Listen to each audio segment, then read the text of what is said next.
once when I was going to Kalamazoo, one day I saw a guy hitchhiking, and I think he was the worst looking person I've ever seen hitchhiking. He had on an army poncho, and he just looked terrible.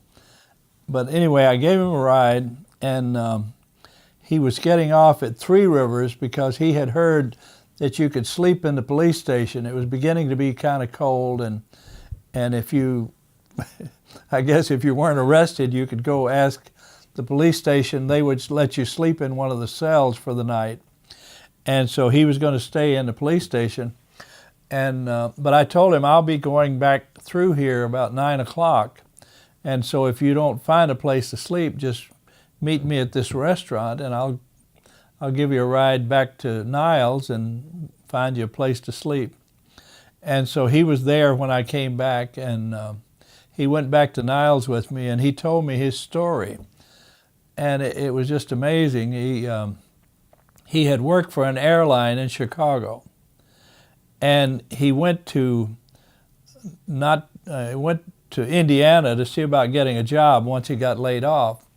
And he was in South Bend, and he put his clothing in the dry cleaners, and he had his case that had his underclothes and everything in it, went into a barber shop to get his hair cut, and somebody stole his clothes.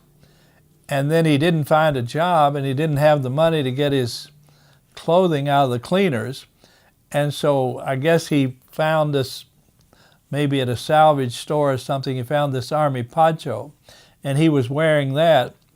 But he had worn his shoes to where he didn't have any sole left in the shoes. There was just a little strip of leather that between where his toes bend, and that's what kept him from the shoes from falling off. But he was actually walking on the sidewalk or the street. So it turned out he was just the nicest person you've ever met that had just had the terrible misfortune. And so I got him a place to stay and got him a job working on one of the farms, and I invited him to come and have dinner with us. And I noticed he wouldn't come. And then later, maybe a week or two later, when we'd gotten his clothes out of the cleaners and everything, and he was ready to go back to Chicago, I asked him why he had never gone back home, because he still had friends and family. He said once he looked so badly, he looked like the worst bum you've ever seen. He couldn't stand the idea of going back and people seeing him that way. And so when finally we got some work and got his clothes out of the cleaners and everything, he was really a fine-looking fellow, well-educated, talented, one of the nicest people you'd ever meet. And not everybody I gave a ride seemed grateful, but I believe he wrote me a letter, and he was one of the nicest letters I've ever gotten. Let me tell you one other hitchhiking story. I gave a young man a ride one day, and I was going to stop for lunch, so I asked him if he wanted to have lunch with me.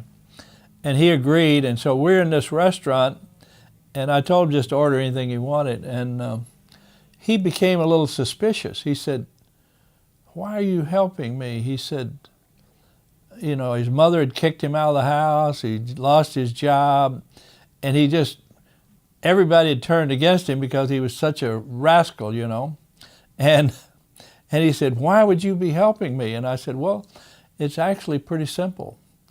I'm a business person, and when I look for a business deal, I look for the best deal with the least amount of risk. If I'm trying to help somebody, I look for the most risk with the least return." And I said, "Son, you're the worst deal that's come down the pike." And he laughed, and he understood what I was saying. But anything spiritual, you need to look for high risk. Anything business, you need to look for low risk and high return. So he understood that.